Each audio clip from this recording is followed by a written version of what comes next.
కూడా లేవు ఈ 5 సంవత్సరాలు. సో అన్నిటినీ కూడా స్ట్రీమ్లైన్ చేస్తాం.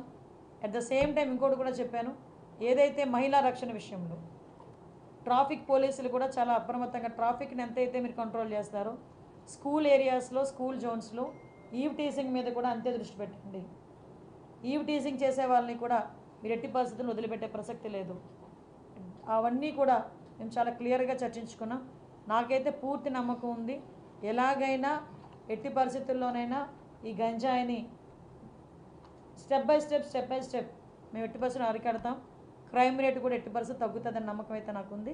దానికి అనుగుణంగానే అఫీషియల్స్తో కానీ అదేవిధంగా చంద్రబాబు నాయుడు గారితో కానీ డిస్కస్ చేసి వాళ్ళకి కావాల్సిన ఫెసిలిటీస్ కూడా కల్పించడానికి నేను చర్యలు తీసుకుంటాను. మేడం, 5 ఏళ్లలో పోలీస్ వ్యవస్థలో సిస్టమ్ ఏదో పడుకోబెట్టేసింది వైసీపీ అన్నారు. జస్ట్ 3 మంత్స్ బిగ్ చేంజ్ అవుతున్నారు. ఎలాంటి ఛాలెంజ్గా తీసుకుంటున్నారు? ఎస్, నేను ఛాలెంజ్గానే తీసుకుంటున్నా. డెఫినెట్గా నేను ఛాలెంజ్గానే తీసుకుంటున్నా. ఎందుకనంటే ఈరోజు వరకు ఆర్లో పోలీస్ స్టేషన్లో ఒకసారి మీరు చూస్తే షెడ్లు వేసుకొని ఉన్నారండి. పోలీస్ స్టేషన్లో మినిమం ఫెసిలిటీస్లో మినిమం ఇమ్యూనిటీస్ కూడా కల్పించకుండా పోలీసులు ఉద్యోగాలు చేయమంటే ఎలా అవుతుంది? అలాగే నన్ను ఆల్ ఆఫ్ సడన్ వీళ్ళకి నేను ఏదో చేస్తాను కదా, చేయొచ్చు.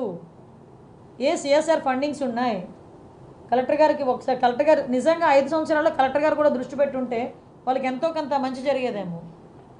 ఈ రోజు వరకు ఒక అకాడమీకి కానీ వీటికి వచ్చిన డబ్బులు ఏమైపోయినాయి? అవన్నీ పక్కన పెట్టండి. ఎకడమికల్ ఇష్యూస్ అన్నీ పక్కన పెట్టండి. టెక్నికల్గా మనం చూసుకున్నా, వాళ్ళ వర్క్ సైడ్ మనం చూసుకున్నా డెఫినెట్గా ఉన్న పోలీస్ డిపార్ట్మెంట్ వాళ్ళకి ఇంకొకటి విషయం చెప్తున్నా. ఈరోజు ఎవరైతే రిజర్వ్ పోలీసులు కొంతమంది ఉన్నారు, ఏపీఎస్బీ వాళ్ళందరూ కూడా ఏదో ఆ టైంకి వస్తారు, ఆ టైంకి వర్క్ చేస్తుంటారు, మళ్ళీ బ్యాక్కి వెళ్తుంటారు.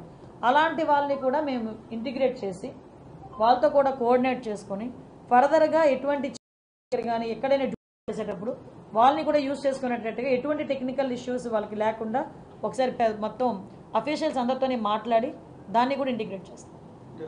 గంజాయి సరఫరా పోలీసులు ప్రజాప్రతినిధుల పాత్ర ఉంటుంది, అది అందరికీ తెలిసిన విషయం. ఫస్ట్ దాని మీద ఫోకస్ పెట్టాలి. అందుకే చెప్పాను కదండి, ఫస్ట్ థింగ్ సోర్స్ని కట్ చేయాలి. సోర్స్ని కట్ చేయాలంటే ఆల్రెడీ వీళ్ళు శాటిలైట్ వ్యూస్ తీసుకుంటున్నారు పెట్టి. ఎక్కడైతే ఉందో ఆ డ్రోన్లో ఏదైతే మన పెస్టిసైడ్ ఏదైతే ఉందో, ఆ పువ్వు చచ్చిపోయే పెస్టిసైడ్ ఏదైతే ఉందో దాన్ని కూడా పిచికారీ చేసే పరిస్థితి, అది కూడా దాంట్లోనే మనం ఎంతో కొంత దాన్ని అక్కడ స్టాప్ చేయడం. మనకి ఇక్కడ లేకపోయినా ఒరిస్సా నుంచి వాటి నుంచి వస్తుంది. సో ఒరిస్సా గవర్నమెంట్కి కూడా యాజ్ ఏ హోమ్ మినిస్టర్ నేను ఒక లెటర్ కూడా పెడతాను, అక్కడ పోలీస్ డిపార్ట్మెంట్ వాళ్ళని సహకరించమని, వీలైతే వాళ్ళకి మనకి ఒక కోఆర్డినేషన్ కలిపి ఒక మీటింగ్ పెట్టమని, అక్కడ నుంచి కూడా సరఫరా స్టాప్ చేయడానికి. తీరా ఇక్కడికి వచ్చిన తర్వాత సరఫరా కూడా జరిగేటప్పుడు వ్యాన్స్, కంటైనర్స్ తీసుకెళ్ళిపోతున్నారండి. వీళ్ళు ఎంత టెక్నాలజీ యూజ్ చేస్తున్నారంటే ఆ స్మెల్ కూడా రాకుండా ఆ ప్యాకింగ్ కూడా చాలా డిఫరెంట్గా చేస్తారట ప్యాకింగ్ కూడా. సో మేము కూడా ఏమనుకున్నామంటే, ఇందాక మేము మాట్లాడుకున్నాం చాలామంది, కొంత ఒక టెక్నాలజీని కూడా యూజ్ చేసుకుని ఫర్దర్గా అంతా ఒకేసారి మీకు చెప్పిన మేడం ఏంటి గాల్లో మేడలు కడతాంది అనుకుంటారు, కానీ గాల్లో మేడలు కాదు, భూమి మీద మేడే కడతాం. డెఫినెట్గా కంపల్సరీగా వాట్ ఎవర్ మేము అనుకున్నట్టు చేయడానికి సిద్ధంగా ఉన్నాం. వెరీ ఛాలెంజింగ్ గేమ్ ఇది, చేస్తాం. ఎస్పెషల్లీ గంజాయికి టాస్క్ ఫోర్స్ అనేది ఏర్పాటు చేస్తున్నామండి.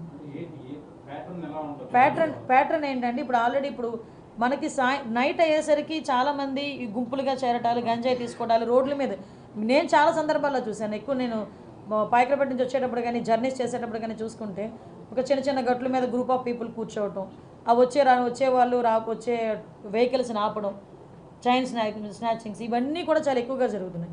సో సిటీ సరౌండింగ్స్ అంతా కూడా ఆ అలర్ట్నెస్ అనేది